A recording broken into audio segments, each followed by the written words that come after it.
ओम श्री गणेशाय नमः। हरे कृष्णा, राधे राधे। मैं कुसुम सिंह छत्राणी आप सभी का अपने चैनल शिव शक्ति में हार्दिक स्वागत करती हूँ।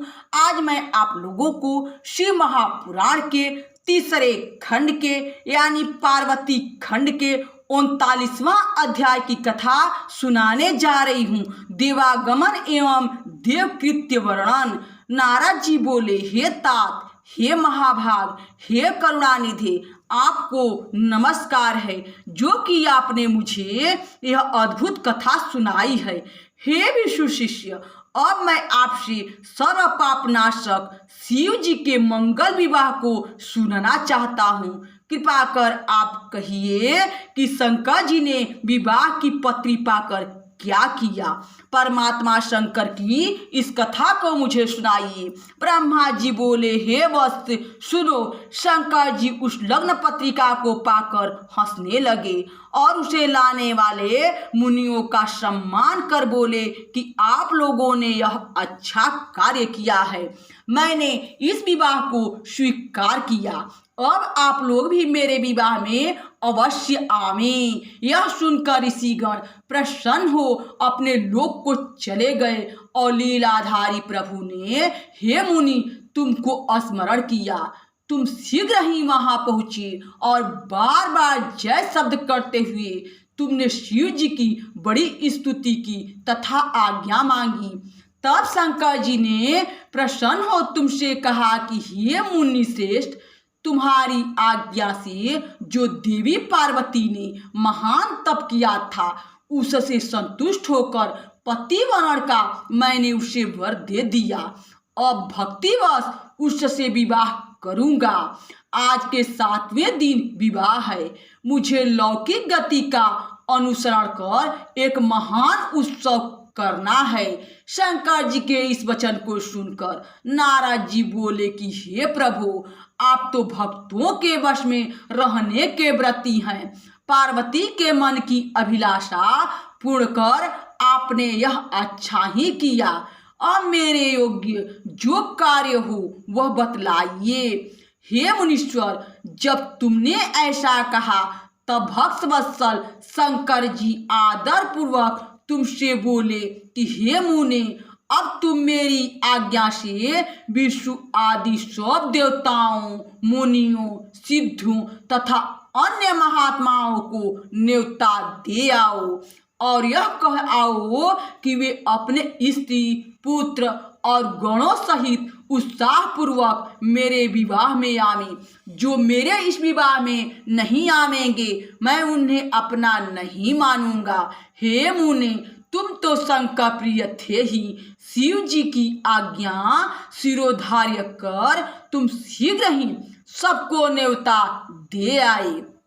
शिव जी सबके आगमन की प्रतीक्षा करते हुए वहां स्थित रहे और उनके गण प्रसन्नता पूर्वक चारों ओर नृत्य करने लगे।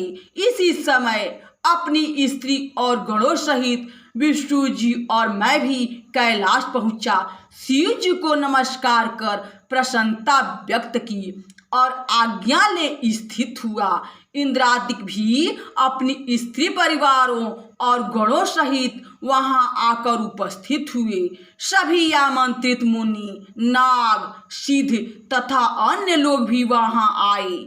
शंकर जी ने प्रेम पूर्वक सबका पृथक पृथक यथोचित सम्मान किया।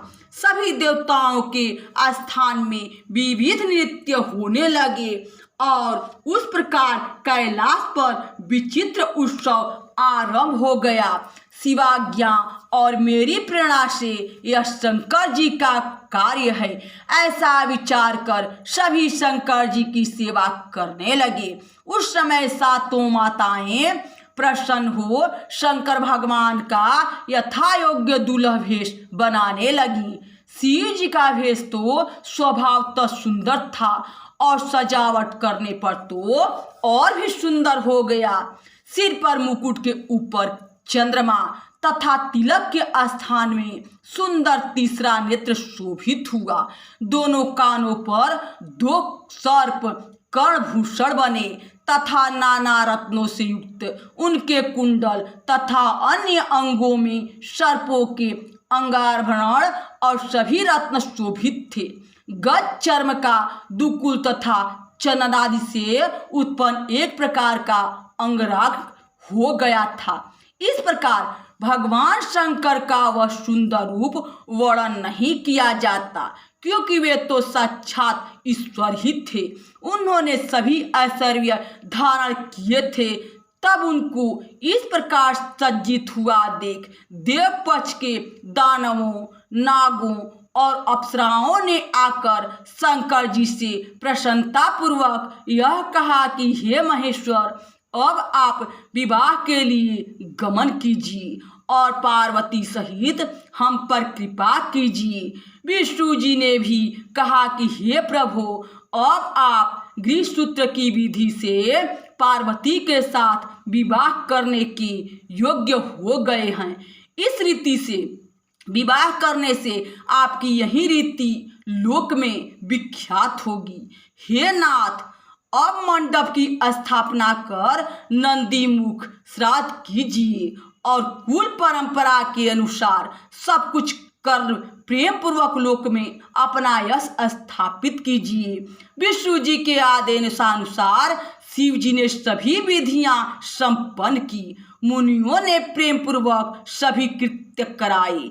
कश्यप, अत्रि, वशिष्ठ, गौतम, बृहस्पति, कण्व, जमदग्नि, पराशर, मार्कंडेय, शिलापक, अरुणपाल, अकृतभ्रम, अगस्त्य, च्यवन, गर्ग, शिलाप, दधीचि, उपमन्यु, भारद्वाज, अकृतप्रण, पिप्लाद, कुशिक, कौश और शिष्यों सहित व्यास जी तथा मुझसे प्रेरित और भी मुनियों ने शिव जी के समीप जाकर विधि पूर्वक सब कार्य कराया। सभी ने कौतुक कर शंकर जी की रक्षा की।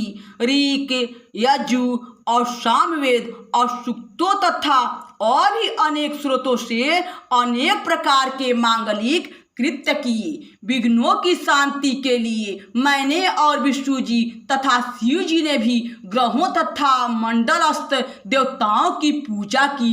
इस प्रकार के लौकिक वैदिक कृत्य कर शिव जी ने संतुष्ट हो सब ब्राह्मणों को प्रणाम किया और सब ब्राह्मणों तथा देवताओं को आगे कर प्रेम पूर्वक कैलाश से यात्रा की। गाने बजाने का महान उत्सव हुआ।